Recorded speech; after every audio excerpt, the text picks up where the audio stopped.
From Vision to Showcase is a series of interviews where I will be interviewing artists from the Edom Art House so that viewers like you can determine more about what makes these artists tick and what inspires these artists to create. I hope you enjoy the interview.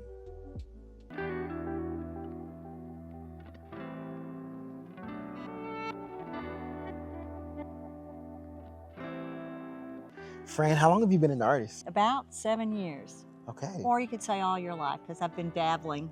How did you get started? Well, I grew up in a small town, and Where? Kennett, Missouri, Ah. the Boot Heel.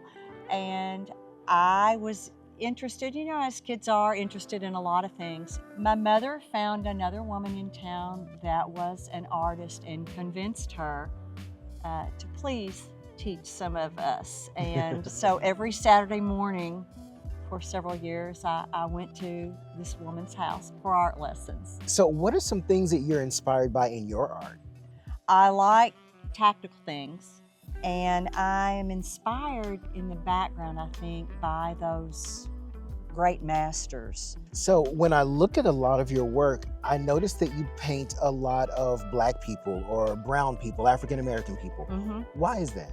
2 or 3 reasons, but I had a career where I was in bank marketing. That was most of my career. And since you're looking through the lens of marketing and advertising, because I was a one-person shop most of the time, you have to think about that. You're representing a lot of different people, and you have to make them interested in coming to a bank. And so you don't want your bank to be all white people or all Black people. You need to represent a diversity of people that are in that community. As I was in your gallery earlier, I saw a beautiful piece that you're working on, and it's the angel in the bathtub with the feathers.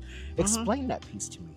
I like the nuance of the idea of how, we think about humans and heaven and how we are fascinated perhaps with heavenly creatures. And I kind of flipped it on its head. I thought, well, wouldn't heavenly angels be fascinated by us? Would they not desire to do human things as we desire to do angelic things? I'm thinking, well, maybe there's an angel that would like to be soaking in a tub and having some whiskey and a smoke. Okay. If you had to say that your art was to relay a type of message, what do you think that message would be? To share joy, beauty, and laughter for and with others. Well, I figure if you're looking at a piece at your home and it makes you smile or laugh or feel joy, then I've done a good job. So I see you've got a big piece over here on your easel right You're now. right. Tell me about it. I was working on a series and I was calling it Circle of Life. And before I went into your gallery, so a lot of those pieces are gone, but the background of all of them had the circles. The idea of this I wanted to portray was a baby, but almost like a fairy. Here's the baby in the wilderness. The cradle is a nest in a tree. So it's kind of a mixture of, fantasy and reality. Fran, a lot of people find art to be therapeutic. Have you found it to be therapeutic for you?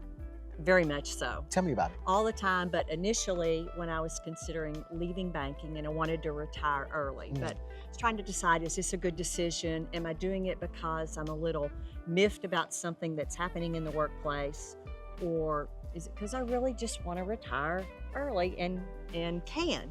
And that was a great decision, because while I kind of like playing and doodling, I realized art was what I love. Where would you tell someone who's brand new to the art world to begin their art career?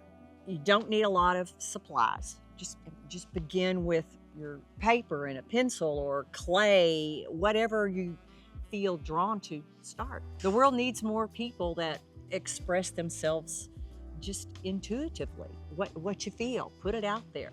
If you could tell yourself 7 years ago that you would be where you are today in your art world, would you have believed yourself?